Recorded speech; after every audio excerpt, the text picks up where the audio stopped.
Once upon a time, there was a king who had 3 sons. Their names were Alexander, Julius, and Joseph.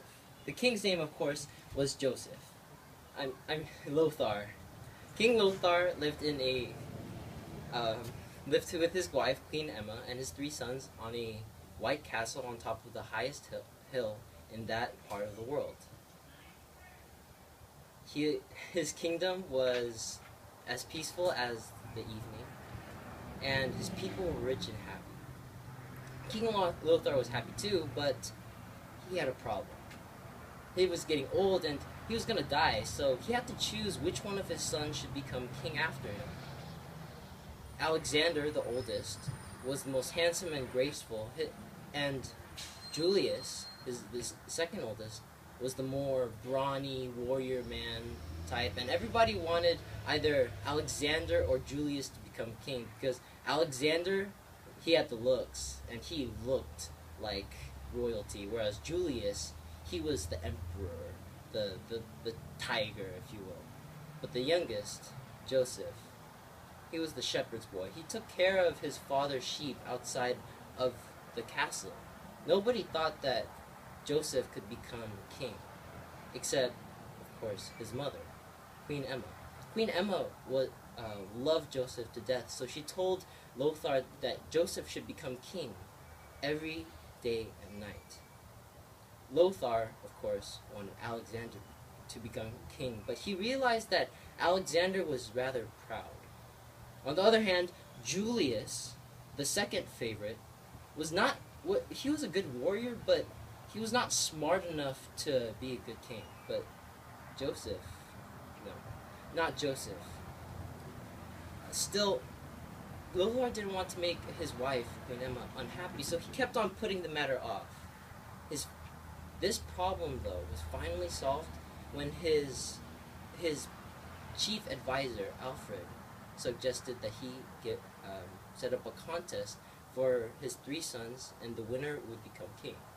He thought it was a great idea, so Alfred and King Lothar spent the entire night thinking of a contest, a fair contest, because if it was a contest about looks, then Alexander would obviously win. And if it was a contest about strength, Julius would obviously win. So in order to keep his wife happy and to make sure every one of the sons had a fair chance, they had to really work hard on which plan to do it. And by the time the sun rose the next morning, they finally set up a plan.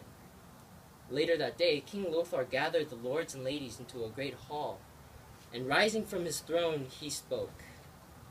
"As you all know, I am going to die. So, I need to choose who needs to become king after. Alfred and I have decided that a contest will choose who will be king next. The contest is this. Each of my sons will go into the world and search for the most wonderful, most royal creature in the world. This creature must represent what it means to be king, and also must be the most useful to a king. I and 12 gentlemen will decide which person has found the most royal and wonderful creature." So the next day, Alexander, Julius, and Joseph set off into the world looking for the most wonderful creature. A month later, Alexander came back and entered the great hall, where the lords and ladies were gathered. And with him he carried a large cage draped with a golden cloth. Magnificently, he tugged at the cloth and revealed a large peacock. The lords and ladies gasped. They were amazed. Some ladies screamed, and one fainted out of wonder. It was truly the most beautiful creature they had ever found. King Lothar and the 12 gentlemen were very pleased, and they agreed that Alexander had indeed found a most wonderful and royal creature.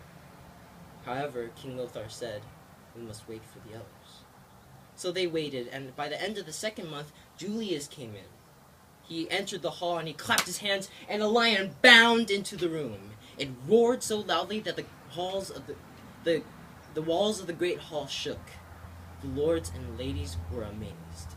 Some ladies screamed again, and one fainted out of fear. And with that, Julius said, He is fierce, and he is terrifying. With this lion by my side, I will become the most feared king in the world. The lion will be the symbol of my rule. As he was saying this, the lion spotted the peacock and he pounced at it. In one bite, it was gone. Surely Julian had found the more wonderful, more royal creature. But, yet again, Lothar, being patient, said, "We must wait for Joseph." At the end of the third month, which seemed like forever, Joseph finally came back. And when he entered the hall, he carried with him not an animal, but a pretty young lady by the hand.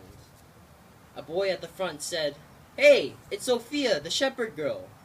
The lords and ladies gasped. Some of the ladies screamed in offense, and one fainted out of disappointment.